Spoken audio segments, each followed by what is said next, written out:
අලුත් මාලිගාවක් හදලා දෙන්න කියලා මිස්ටර් වොන්කට ලියුමක් එව්වා. ඒත් මේ වෙනකොට මිස්ටර් වොන්කා සෑහෙන ප්‍රශ්නවලට මැදි වෙලා හිටියේ.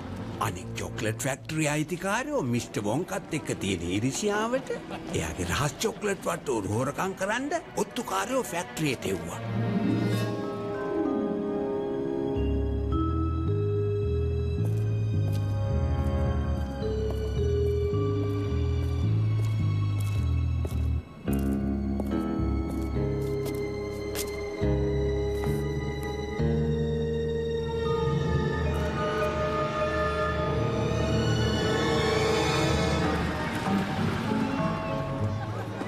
ෆිකල් ගෘබයගෙනු දිය වෙන්න නැති අයිස්ක්‍රීම් හදන්න පටන් ගත්තා. ප්‍රොඩ්නෝස් අය කවදාවත් රසාඩු වෙන්නේ නැති චුයින්ගම් එකක් හැදුවා. එතකොට ස්ලඩ්වර්ත් අය ගොඩාක් ලොකුවට පුම්බන්න පුළුවන් බබල් ගම් එකක් හැදුවා.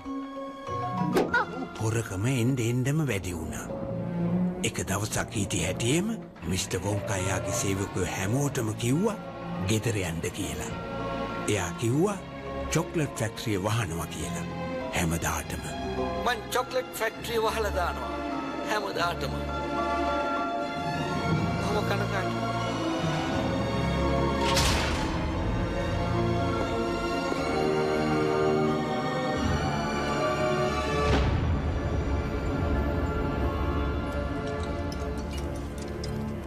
හැමදාටම නෙමෙයිනේ වැහුවේ. දැන් ඒක ඇරලානේ.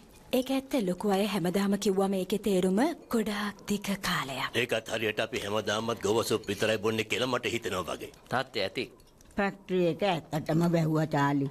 හැමෝම කිව්වා ඒක කවදාවත් ආපහු අරින එකක් නෑ කියලා. ඒත් එක දවසක් අපි දැක්කා ෆැක්ටරි එකේ චිමිනි වලින් දුම් එනවා. එයා ආපහු වතාවක් වැඩ පටන් අරගෙන. රස්සාව ආපහු ලැබුණාද? නෑ. කාටවත් ලැබුණේ නෑ. ඒත් වැඩ කරන්න මිනිස්සු ඕන වෙනවනේ. පොඩ්ඩක් හිතලා බලන්න. ඔයා දැකලා තියනවද කවුරු හරි කවදා හරි ෆැක්ටරි එක ඇතුළට යනවා. නැත්තම් එළියට එනවා. නෑ. ගේට්ටුවම දිස්සෙන් වහලා. හරියටම කිව්වා හරි.